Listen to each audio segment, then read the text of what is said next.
All right. So welcome and good afternoon to everyone joining us live. I am Dr. Manuel Chavez, Director of the FLOSSY program here at Monmouth University. This year's Hispanic Heritage Month Planning Committee consists of faculty, staff, and students representing the Department of World Languages and Cultures, the Intercultural Center, the Division of Student Life, Chi Upsilon Sigma National Latin Sorority Incorporated, the Latin American Student Organization, Lambda Theta Phi Latin Fraternity Incorporated, and Lambda Theta Alpha Latin Sorority Incorporated. We thank the committee for their work in planning and executing, carrying out a wonderful month of programming for our campus community and beyond. On behalf of the 2020 Hispanic Heritage Month Planning Committee, I'd like to welcome you to our keynote address featuring Dolores Huerta, President and founder of the Dolores Huerta Foundation. For those who don't know, you should know, Dolores Huerta is a legendary labor leader, women's advocate, and civil rights activist who co-founded the United Farm Workers. Working alongside UFW President Cesar Chavez, Huerta was involved in numerous community and labor organizing efforts in Central California and quickly became a skilled organizer and negotiator for the union. In the UFW, she was instrumental in the union's many successes, including the strikes against California grape growers in 1960s and 1970s. As an advocate for farm workers' rights, Huerta was arrested 22 times for participating in nonviolent civil disobedience activities and strikes. Huerta stepped down from her position at UFW in 1999, yet she continues to work to improve the lives of workers, immigrants, and women and children. As founder and president of the Dolores Huerta Foundation, she travels the country, engaging in campaigns and influencing legislation that supports equality and defends civil rights. 5 decades since the creation of the UFW, Huerta still works tirelessly developing new leaders and advocating for the working poor, women, and children. She speaks on a regular basis to students and organizations across the United States and abroad about issues of social justice and public policy. Huerta received numerous awards and honors for her activism and community service, including the Eleanor Roosevelt Human Rights Award from President Clinton, the Puffin Foundation's Award for Creative Citizenship, the Ellis Island Medal of Freedom Award, and the Smithsonian Institution's James Smithson Award, among many others. Ms. Magazine named Huerta one of the 3 most important women of 1997, and the Ladies' Home Journal listed her as one of the top of the 100 most important women of the 20th century. She has 9 honorary doctorates from universities throughout the United States, and Huerta, mother of 11 children, was inducted to the National Women's Hall of Fame in 1993. In 2012, President Obama bestowed Huerta with her most prestigious award, the President's Medal of Honor, the highest civilian award in the United States. Upon receiving this award, Huerta said, "The freedom of," and this is me quoting her, "the freedom of association means that people can come together in organization to fight for solutions to the problems they confront in their communities. The great social justice changes in our country have happened when people came together, organized, and took direct action. It is this right that sustains and nurtures our democracy today." The civil rights movement, the labor movement, the women's movement, and the equality movement for our LGBTQ brothers and sisters are all manifestations of these rights, end quote. So please join me in welcoming Dolores Huerta to our Monmouth University community. Thank you very much. Thank you for that generous introduction. And I want to thank you very much for inviting me to join you. And thank you also for celebrating Hispanic heritage. I think this is so important, especially for our young people, because we know that there have been so many attacks on the Latino community that children need to know, students need to know their own heritage, because that really gives them the type of pride that they need so that they can go forward. And when they are faced also with microaggressions because they happen to be Latinos, that I think really helps them to keep their pride.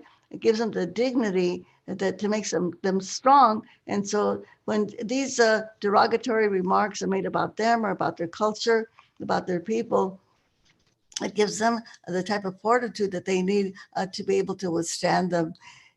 As you celebrate Hispanic heritage, I also wanted to give you a little bit of background of how I got involved. Initially, I was going to be a teacher And I did become a teacher, but then I left that to become an organizer because I saw what the needs were in our community, not only the farm workers, but see the discrimination that so many of our students felt in the schools and the way that people were treated. And I learned, luckily I learned about organizing by a great human being named Fred Ross Sr. He is also the one that got Cesar Chavez involved in organizing. And what Fred Ross taught us that we could actually get people to understand that they didn't have to just live under the type of discrimination that they were facing, that actually they could do something about it, especially for the farm workers. And he taught us how to do what we call house meetings, a few people coming together, 6 to 8 people, where we would talk about the issues and we would talk about how we can solve the issues. And the most important thing in those meetings is to convince the people, those 6 to 8 people that were in that meeting, that they could actually solve the issues, that they didn't have to wait for somebody to come and do it for them, that they individually had the power to make the changes that they needed in their lives and in their communities. And so that was the hardest part about it, just getting people to understand that they had power. And so we would have these meetings, like when we started the Farm Workers Movement, have these meetings. Actually, we had the meetings like for 3 solid years with small groups of people, making them understand that they had that power. And then that is what was the basis of the Farm Workers Union. But before the Farm Workers Union, we had another organization called the Community Service Organization. And using that method of organizing through house meetings, we were able to pass many, many laws in the state of California, like getting the ballot in the Spanish language, which had never existed in California before that time. Also, getting public assistance for people that were legal immigrants to the United States of America, like aid to the disabled, old age pensions, aid to needy children. These are very important laws. Disability insurance for farm workers. So when they became ill outside of work, not injured on the job, but if they got, say, the flu, or also now we have maternity leave that is covered by that they would get paid all of the time that they were off of work. It was called disability insurance.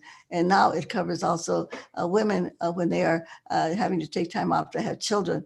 So these are major pieces of legislation that we passed. And I was reminded about those major pieces of legislation because of the fact that we are right now in the middle of an election. And every time I think of an election, this was kind of the basic things that we were taught, is the way that you make changes is we have to register people to vote, get them out there and get them to vote, and then elect people to our different public offices that are going to be standing up for us and not working against us.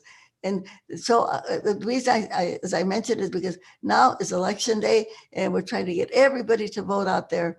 And we know that the Latinos, we are 32 million in the United States of America right now. And we are in states like New York State, in states like Georgia, North Carolina, Louisiana.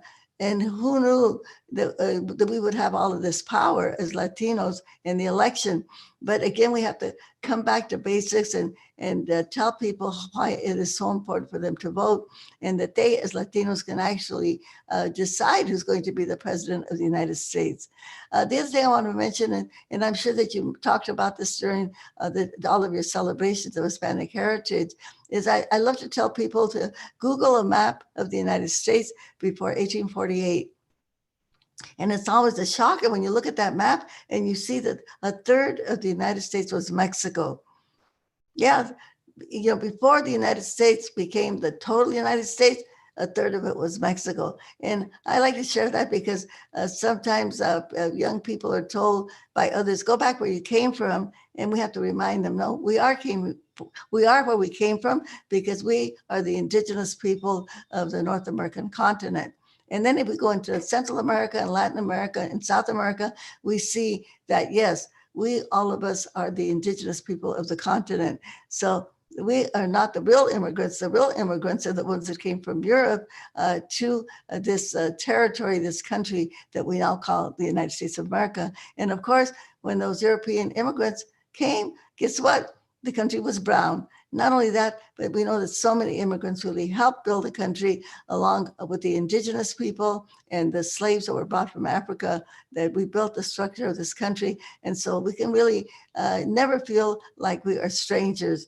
And I want to talk about a documentary called Foreigners in Their Own Land. It's a PBS documentary that I would recommend to everybody to see that documentary, because it kind of explains how we are in you might say, our political boundaries, how they are today, and how they became, and the suffering and the terrible things that happened to the Mexican people when all of this property was taken from Mexico. And there were like tens of thousands of lynchings of Mexicans, especially in Texas. And of course, also in California, they had about 300 people that were lynched, Mexicanos, Mexican, that were lynched when the 49ers came in there to take over the places that they were mining for gold. So our history has been a sad one in many places in the United States. But at the same time, we know that we're progress, and we should never feel like we are foreigners in this country, because we can say, yeah, we didn't cross the border crossed us. So we are the indigenous people of this land, and we have to proclaim it and celebrate it like we're doing now with Hispanic History Month. So thank you again. I know we have a lot of questions that people have out there, but I just want to let you know that the one message I have learned is that we can make the changes that we need to make for our families, for our communities, as long as we come together, we work together, and we put the pressure on the politicians. And then also we have to try to get good ones elected, like we are doing right now with this election. So I am ready for any questions that people want to have an answer to.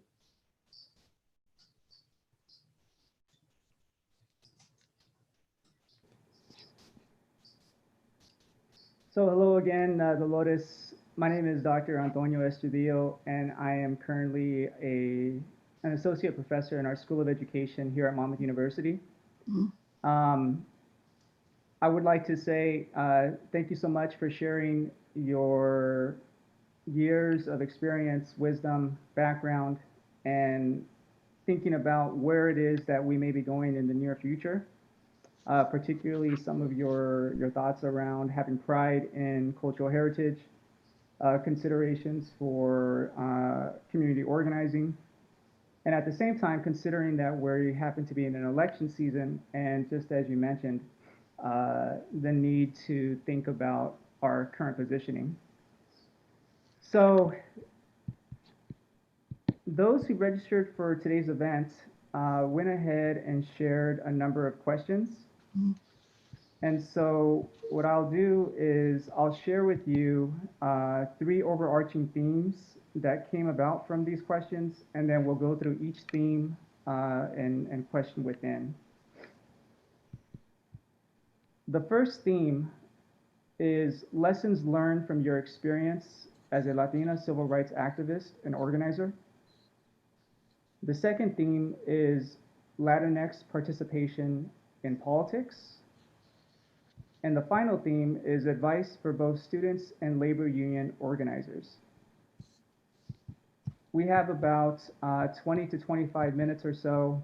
And again, I'll go through each theme again with their individual questions, and we would love to hear some of your input. Mm-hmm. So, yes. So the first theme again is lessons learned from your experience as a Latina civil rights activist and organizer.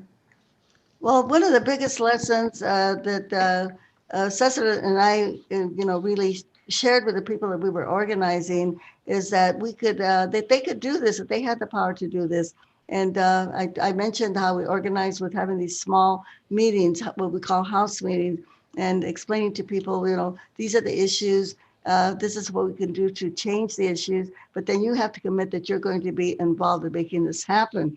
And I think that is the biggest secret of all in organizing, is to understand that we can change people's minds. We can make them to have faith in their own selves and in their own power. But sometimes we have to do it little by little. And I know that that's a different now in today's world, where we have the cell phones, and we have Twitter and Instagram, and you can mobilize people so quickly and bring people together. But again, that can only happen if people understand the issues in the first place and they're already committed to the issues. So we still have in our community a lot of people that are very confused about some things, and they think that really that they don't belong, or that they don't matter. And so that is our job, I believe, is to go out there and organize them and make them understand.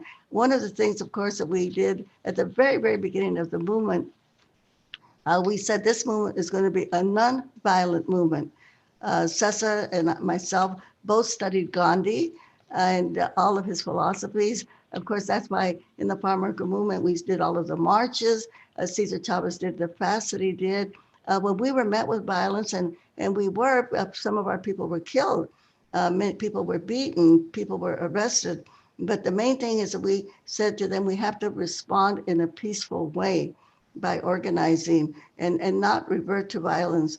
And that was very hard. And one of the things that when some of our people were killed, Cesar would ask everybody to go on a 3-day water-only fast. People would give up eating for 3 days. And this is a way that it could be like a spiritual offering, but it also kept people really focused on the fact that we could not respond with violence. It was hard, but it was so necessary because it was so troubling, and there was so much violence that was aimed against our organizing and the things that we were doing. The other thing is that we really had to bring other people in to support us, people from other organizations, that everywhere from women's organizations, other nonprofit organizations, and of course other labor unions. And the most beautiful thing about the great victories that we had when we were finally able to get the growers to come to the bargaining table is that people all throughout the United States of America, and I'm sure that people that are with us today were part of that group, maybe when they were children, that their mothers wouldn't let them eat grapes, okay? Just doing this national boycott of grapes and saying to people, support the farm workers, just don't eat grapes, or don't eat lettuce, don't drink yellow wine. And we had 17 million Americans that did this. And the thing about, I'm gonna tell you a little story about one particular farm worker. And he was illiterate. He couldn't read or write, neither Spanish or English. And his English was very broken. And when we sent people out there to the boycott, to ask people to support the farm workers movement, he went to Boston. He thought he was going to Barstow, California, which is not too far away from Delano, because he had a girlfriend there, okay? So that's where he wanted to go. He ended up being sent to Boston. And here you have an illiterate farm worker in this city with all out there in Cambridge, where you have all the prestigious colleges. You've got Yale and Harvard and Boston University. And you know what? He was the first one that cleaned the city of grapes, because he was able to go out there and get people to help. And so I think that's such an amazing lesson for everyone out there, that if you have faith in what you're doing and you go out there and do it, that you can get everybody to help. Such an amazing lesson for everybody. But these are some of the strategies that we learned. It's just, making sure, if you can't win by yourself, that you've got to get out there and you've got to get other people involved. And that was the only way that we were able to get, and the things that we were striking for were the simple things like toilets in the field. Farm workers were out there in the hot sun, 20 miles from the nearest town, and didn't even have a bathroom. And you can imagine how embarrassing that was for the women farm workers, especially where they would have to hide behind a towel or a sheet to be able to go do their business. And that was one of the great pictures. And whenever you talk to farm workers about, we got unemployment insurance, relief periods, they have to have cool, potable drinking water. And of course, to have a union, but the women workers would always say, don't forget to talk about the toilets, okay? Because that to the women was one of the most important victories that we were able to achieve. So we also have to learn that sometimes you have to change strategies. If something isn't going your way in one direction, then you've got to turn around and do something different, which is what we did when we knew we were striking, but we couldn't win because it could always bring in more strike breakers. So then we had to do something different to really hurt the growers in their pockets. And that's when we turned to the boycott. And when they couldn't sell their grapes or their lettuce, then they knew they had to sit down with the workers. Great. Thank you for the long history there. Very in depth. So we're going to continue with this idea of lessons learned.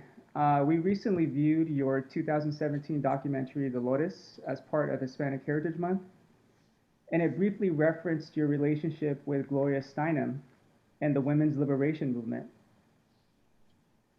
as well as how you may have struggled at first to reconcile your Catholic upbringing with the push for reproductive choice. How do you come to a place of understanding and solidarities around these issues? Well, I think you said the right word there, reproductive choice. And I, as a Catholic mother of 11 children, I had a difficult time with the whole issue of abortion. But then I realized that it's actually up to a woman, to decide how many children she wants to have or not to have. And I like to say that I have 11 children. My daughter Juanita has dogs. Okay, she doesn't want any kids, so she's had a lot of dogs, maybe as many as I have had children in her life. And I like to quote Benito Juarez, the president of Mexico, the indigenous president of Mexico, and he had a great saying that I think we should all live by. And it basically, the saying in Spanish is el derecho, el respeto al derecho ajeno es la paz. Respecting other people's rights is peace. And I think that goes to a woman's reproductive rights and her choice about her own body, how many children she wants to have or not have. And the same thing I think applies to the issue of LGBTQ rights. If somebody falls in love with somebody of their own sex or marries somebody of their own sex, that is their right. That is their right to do what they want to do with their own body. And I think we have to think about that. And that's especially important when it comes to voting. So we should not let our religious beliefs, that should not direct our vote. Our religion and politics need to be separated, because a lot of times people vote for their religion because what their religion tells them to vote, but they're voting against their own self-interest. And I think that is a very, very important lesson that we all have to learn, to remember that. And again, not to vote because on the issue of gay rights or women's reproductive rights, that we have to vote who is going to help us, have a better life, who's going to give us health care, who's going to give us pre-college tuition, who's going to give us early child care for all of our families. These are the important issues, and who's going to create an economy that will work for everybody, not what our religious affiliation is. Thank you. So specific to anyone who has experienced police violence, what are your thoughts on recent community organizing to address over-policing, violence, and racial bias in communities? This is such an important issue. When I was going to school, we never had police on our campuses, not in elementary, middle school, high school, or college. Never had a police on our campuses. I have been to campuses throughout the United States when you're going into school, it's like at the airport that people have to go through security, and they have police there when children are arriving at schools. I have been to schools where I went to a juvenile detention center, and the way that they had the children in that juvenile detention center come out and march with their hands behind their back, they couldn't talk as they were in line. And then I went to a middle school, and I saw the same treatment of the children in the middle school as I saw in the detention center. And it's almost like we're, kind of creating this norm for our children that it's okay to be treated like as if we were some kind of a criminal. And this is so wrong, and we've got to change this. And we know in many of our campuses, even here in where I live in Bakersfield, so much of the budget of the school budget is directed towards police officers. And this is wrong because police officers, when they're out there on the campus, they are not trained to deal with students. And then we have the same problem that we have in our communities. We have so many people that are killed by police. Here in my own county, Kern County of California, the Guardian wrote us up because we had the largest number of police slayings than any other city per capita. And so we know that this is an ongoing issue. The legal name for police are peace officers, officers of the peace. Their job is to protect the public, not to abuse the public, not to kill the public. So no police officer should be the judge, the jury, and the executioner, that they can kill somebody right on the spot. This is so wrong. And unfortunately, so many of our police are being trained by the military. So they're being trained to kill. They're not being trained to protect. And so we have to turn that whole narrative around and make it different. Go back to community policing, so the peace officers can come out of our own community and can be there to protect the community, not to abuse the community, malign the community, or judge them ahead of time that they're criminals just because they happen to be Black and brown. We definitely have to change. And many of our cities have, and I believe I just read that in Louisville, Kentucky, there, where Breonna Taylor was killed, the budget for the police force, all of the different organizations that police have in that city, is like 49% of that city. Half of the budget of the money in that city goes to law enforcement, and that is so wrong. So we need to have people who are trained. In my own organization here, the Dolores Huerta Foundation, we are working on that. And I have an example that I can give you. One of our staff was a social worker before she came to work for us.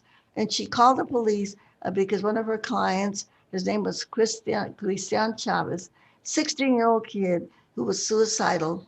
So she called the police because he had a knife and threatened to kill himself. So the police came and they killed him. They killed him, 16-year-old young man. Another recent killing that we had was an elderly gentleman, 73 years old. And he was shot by the police because he was walking around saying the rosary on his birthday. He had a crucifix in his hand and they thought it was a gun. You know, I mean, these are just examples of the kind of slayings that are going on. And so we definitely have to not only retrain the police, but use some of that money that they have for mental health counselors, you know, for social workers. And we have to get into our communities. And if for any young people that are out there that are troubled, we have to spruce up our educational system. As a former teacher, I can tell you that I could tell if one of my students in my classroom was having issues, was having problems. And that's where we have to start, with social workers, mental health specialists, family practice specialists, so that we can stop the problems before they even start. And definitely have to change this whole concept of policing, which I believe actually comes from slavery. Before that, we really didn't have police. And there's a lot of books that have been written about that our first police forces were sent out there to bring back runaway slaves. Those were the first police forces. So if we know that history, then I think it also helps us to understand why we have to change the way that policing is done. Thank you. So that's a good segue into the second theme, which is Latinx participation in politics. And we have a few questions. How do you see the role of Latinxes in the present and future of U.S. politics? Well, you know, we can be the deciders. We are 32 million Latinos in the United States. And, you know, we are so big in so many states like Louisiana, North Carolina, Georgia, New York State. We think of how many we are in the Southwest, but we're also very big in some of those other states. And if we all voted, guess what? You know what? We could actually we can decide who's going to be the president of the United States, and of course, who are going to be our congressmen and our senators and our local school board officials. But we have to take the voting seriously. And a lot of us, we don't think that our vote matters. And so what happens that we don't vote. The other thing that we have in our Latino community is that when they receive their ballot, it's got all of these names on it and all of these different propositions. And a lot of people think, Latinos, they think that that's an exam, that it's a prueba, that they have to fill out all of the answers on the ballot and no quieren quedar mal. You know, they think if I leave something blank, I'm making a mistake. And so we have to explain to them, you don't have to fill out the entire ballot. Just vote for the people that you know, the people that you're comfortable with. And if you need more information, try to find that information. And if you don't know a person or you don't a candidate, and if you don't know the ballot, ballot, the issue on the ballot, it's okay to leave it blank. You don't have to mark it, okay? You just leave it blank. That will give people more confidence in voting. And they have to, Latinos have to understand that they have that power to vote. And there's been so much suppression in our Latino community and oppression and suppression of the vote, like in places like Texas, where people even find it hard to be able to register to vote. And so we have to explain to them why their vote is important, that their vote matters. And I like to give the example of the state of Virginia, where Latinos actually, although they were only 8% of the vote, 8%, they were actually able to elect Terry McAuliffe as the governor of Virginia, and then Ralph Northam, who came after him, the two Democratic governors of Virginia. It was the Latino vote. To give you an example, there were 63,000 Latinos that voted for the Democratic Party. And guess what? Those governors won with 53,000 votes. So it was the Latino community that really pushed them over the top. So this is the power that Latinos have. And I know that we have had so many insults against our community, but Abraham Lincoln said that the ballot is more powerful than the bullet. The ballot is more powerful than the bullet. So for all of those people that feel hurt because they were insulted, called criminals and gangsters and rapists, this is the time to get even, that we can do this with the ballot. Thank you. Appreciate the message. So what can Latinxes do to advocate for Black Lives Matter, as well as fight racism in our communities?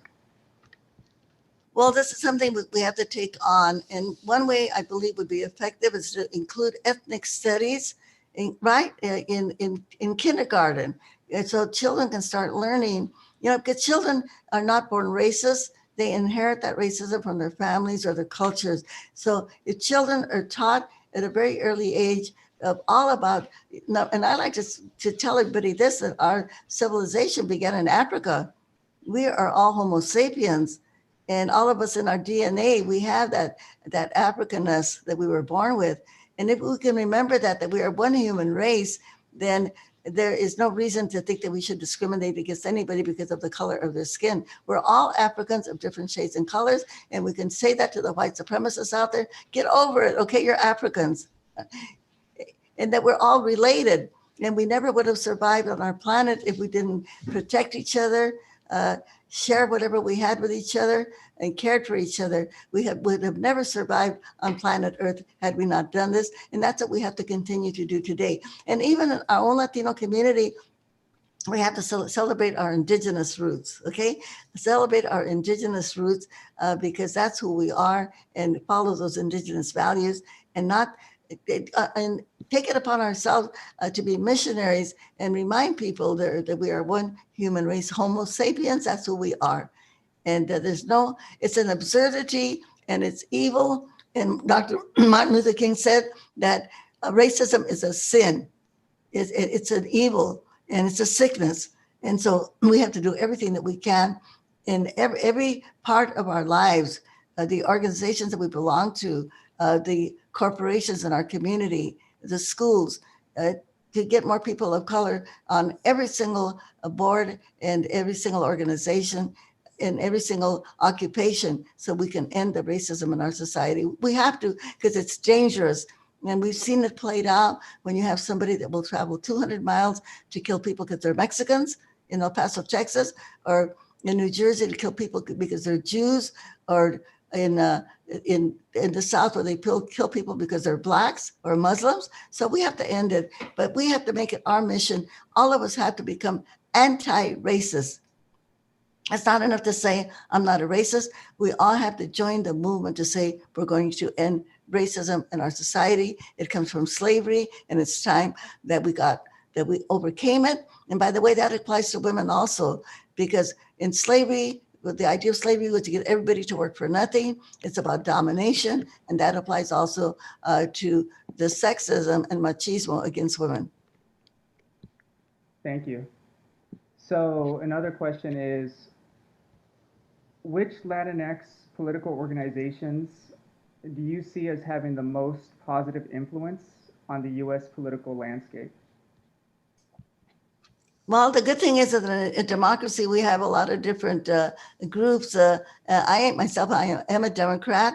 I am excited about Joe Biden running for president because of the platforms that he has. Number one, healthcare for all. We have seen how Latinos have been so adversely affected by the pandemic. The more people of color have gotten sick and more people have died. We know that he has a platform for healthcare for everybody, and it's something that we need. He has a platform to free college education for the first 2 years, again, for everyone, and for universal childcare, especially for the families of all of us women that need to get involved in political life. So we need Latinos in the political world, very definitely, but we also want them to be, not just because they're Latinos, but we want them to be progressive. We want them to fight for the things that we are lacking right now in our society. So we want them to be able to stand up for us and work for us the way that all progressives should do. Thank you. So the next theme is advice for students and labor union organizers. What is some advice to inform today's youth about advocacy and human rights? Well, number one, just get involved. And I think right now is a perfect time to do this because we have a lot of issues out there that people are working on. I call it Organizing 101. When you get involved in a particular issue or you get involved for a particular candidate, a lot of people are running for office right now. Everybody needs volunteers to do phone banking, to do texting, to do social media. And you get involved in a political campaign, you really learn how politics works from the ground up. And it's an incredible experience. The same thing with having to work on any particular issue, whether it's about climate change or healthcare, women's reproductive rights. So all of again, we talked a lot about law enforcement and getting some kind of justice and changing our criminal justice system so it is not so punitive, and we can end the mass incarceration that we have right now. So by getting involved, this is the best way to do it. And for the labor unions, I just want to say we've got to just keep organizing, explaining to people what labor is, because a lot of people don't understand. We've got to include labor studies, of course, in all of our curriculums also. I always like to remind people, all of us have the 8-hour day, but how many of us know how we got that? Well, the people that fought for the 8-hour day, you know what happened to them? They were hung. They were executed. So, people don't know that. And we just take a lot of things for granted. So we need to tell everybody to support labor unions, and let's include labor studies as part of those things we're talking about: ethnic studies, gender studies, about women, also civic studies, so people can, the kids when they're in school, they can learn the importance of voting, and labor studies. We need to include all of those. And of course, also about the environment, because, we know that we owe the young people a planet that will not be so heated up. And we have just seen just recently that we have hit the highest temperature on our planet this year, where it went up to 130 degrees in Death Valley of California. So we know that all of us have to work very hard to make sure that we can preserve our planet for the future, especially for our young people. So there's no lack of issues to get involved in right now. Yes, absolutely. So speaking of labor union, our university has a faculty union, and what are your thoughts around academic unions? Well, a union is basically an organization of workers. And of course, people that are teachers are also workers, right? That's all that a union is. It's an organization of workers so that they can get protection at the work site. They can get representation in your state legislature and in your Congress. And when we think of all of the laws that have been passed for workers, that have been passed for, Social Security, workers' compensation, public education, all of the safety standards that we have, all of these things that we have as protection, they were, supported by labor unions. That's how we got them. So unions are not only that they protect the workers, but they also, because they increase the wages of workers, they create the middle class. And you can't have a democracy if you do not have a middle class. And this is why labor unions are so important, so that we can do something about the unequal wealth that we have in our society right now, that working people can get more of that wealth, and it doesn't just belong to all the very, very wealthy. Thank you. So another question is, now recalling and thinking about the UFW, how has the UFW organization been connected to civil rights and social justice movements? Well, from the very beginning, because most of the farm workers were Latinos, Mexicans, Puerto Ricans, we had a lot of Asian Filipino workers and Black workers also that belonged to the organization. And at the very beginning, people would say, "You're not a labor union, you're a civil rights woman," and that was true. We really were a civil rights movement, because we were fighting also against the racial injustice that farm workers that was perpetuated upon them. And so I think that was a very good description, because when we're organizing, you're fighting for human rights of workers, and also that they can be represented in the community. So in my organization, the Dolores Huerta Foundation, we do grassroots community organizing, but we also ask our people to run for office. Like right now, we have people that were in our youth group that are now running for positions on the recreation boards and on the city councils. And this is what's important to get so civically engaged that they can be the representatives that we need. And we know that when they get there, it's because they have been in the movement and fighting for racial justice and equality for everybody. So they're already, you might say, they've already gotten their degree in fighting for justice. Okay. Any final thoughts on what you would believe to be aspects of importance for those looking to organize and strengthen a union? Well, the most basic asset that we have is ourselves, and that we can go out there and talk to people and speak to people. And that is basically what organizing is. It's just, trying to enlighten others. Number one, that they don't feel that they have the power, or they have a different ideas about the way that things are. So I think that we should all look at ourselves as missionaries, and go out there and tell people, look, we're all one human race, and we all have the right to fight for what we need and for what we believe. All of us have that right, and we all have that power. And once people can understand that's the game changer.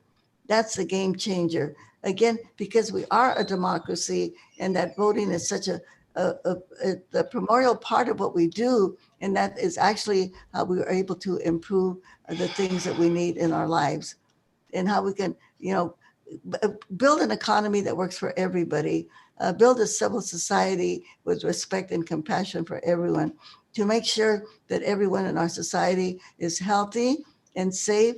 And we can do that. We can demand this. This is our human right to demand these things. And as Gandhi said, Mahatma Gandhi said, you have to be the change that you want to see. You have to be the change that you want to be. And if all of us can understand that and share it with everyone, again, you can't do it by yourself. You've got to organize others to come in and help you make it happen. But we can all do this. Just remember that. And we want people to get a college education and to have a good professional life. But you know what? To do this kind of work, people just have to know that they have the power, even if they never had a chance to go to high school. Cesar Chavez only went to the 8th grade. So that's the most important lesson to learn, that we have the power and we can make the changes that need to be changed, but we know we can only do it by voting. We can protest and march until the moon turns blue. But unless we elect people to our political bodies that are going to make a law, enforce the law, make sure that people are accountable for that law, then, you know, it's just a lot of energy and activity that went into bringing up the issues. Yes, it's important for people to bring up the issues, know about the issues, but we have to turn it into a law. That's the important thing that people have to remember. And that's why now November the 3rd is the most important day. I like to say election day is the most important day of your life. Besides the day that you were born, election day is the most important day of your life. Great, thank you. So I believe we do not have any more questions. So actually, I'm going to go ahead and pass it over to Dr. Raghu Kraft. So thank you so much. Thank you so much, Dolores, for joining us. We appreciate you so much and sharing your brilliance with our campus community who are still watching live. And thank you, of course, to our facilitators, our wonderful faculty here at Monmouth. We appreciate you. And please, we have one more event left for Hispanic Heritage Month. Join us. Visit our website at Monmouth.edu/intercultural to learn more and get involved, be in community, and celebrate our history. So thank you all. Have a wonderful day. And thank you again, Dolores. And I would like to end with a chant, if you don't mind. Sure. Okay, and this is a really easy chant. I'm going to ask you, who's got the power? And I want you to say, we've got the power. And when I say what kind of power, I want you to say people power. All right? Can we do that? Yes. Okay, let's go. Who's got the power? We got the power. What kind of power? People power. People power. People power. So thank you very much for having me, and let's go forward and create a just society that we all deserve and that we all need, and that we can make it happen. ¿Sí se puede? Yes, we can. Thank you. Muchas gracias. Thank you. Thank you. We gotta go.